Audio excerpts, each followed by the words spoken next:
Today we're going to talk about the Progressives. The Progressives was a movement where people wanted to make progress with society and help make society a better place.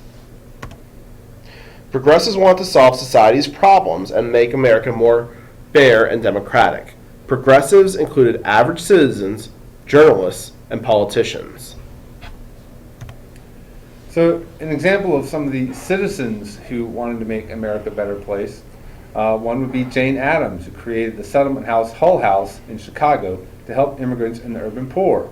So Hull House was kind of like a community center where immigrants and urban poor could go to learn job skills or learn English, basically give them the tools to help them be successful in America.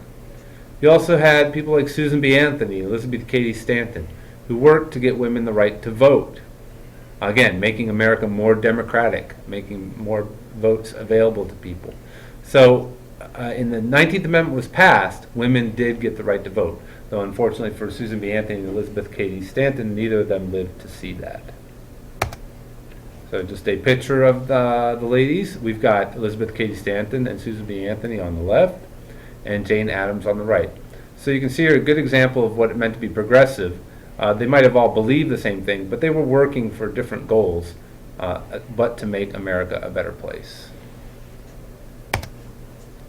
Unions are groups of workers joining together to improve working conditions.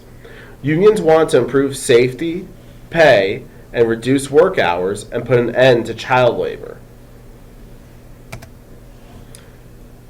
The temperance movement also wanted to improve America, but they wanted to do that by getting rid of alcohol. Alcohol was a very big problem in America at the time. Alcoholism was very rampant around the country, and they worked to ban it to make society a better place. So they were successful, and alcohol was banned by the 18th Amendment, so it was made illegal.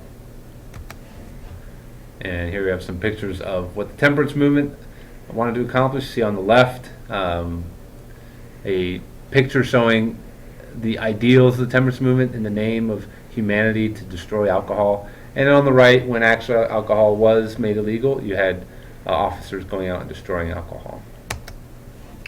So, muckrakers were journalists who were trying to expose or show society's problems. Upton Sinclair wrote a book about problems in the meatpacking industry. Ida Tarbell wrote about a book about Standard Oil's unfair business practices.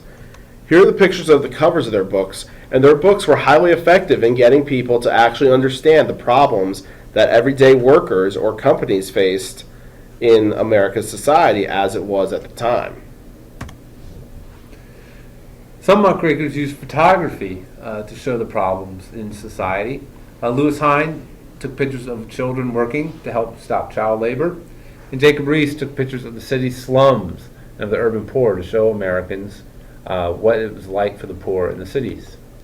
So you can see here on one of Lewis Hine's photographs, many Americans whose children did not have to go to work thought that child labor just meant doing simple jobs or easy jobs or things that weren't dangerous. Well, when they saw pictures like this, they realized that it was dangerous and difficult work. And also, many Americans did not live in the cities at this time. So they didn't see the poverty and the homelessness that even children had to deal with in the cities. So when they saw pictures like this in their newspaper, they also were moved to try to stop this. Presidents became involved with the progressive movement. Republican presidents Theodore Roosevelt and William H. Taft broke up monopolies and trusts. Theodore Roosevelt became known as the Trust Buster. Democratic President Woodrow Wilson signed the Clayton Antitrust Act. The Clayton Antitrust Act supported unions' right to strike and boycott so that unions could help improve their own working conditions. So, and again, here's a picture of Teddy Roosevelt on the left and William H. Taft on the right. Just a good example of how progressives could be from any part of society. They could be an average citizen, they could be a journalist, and they could even be president. And to give you an idea that a progressive was someone trying to make America more fair and democratic, these two were Republicans. And Woodrow Wilson, our third progressive president, was a Democrat. So it didn't matter if you're a Republican or Democrat, citizen or journalist. If you were working to make America a better place, you could be considered a progressive.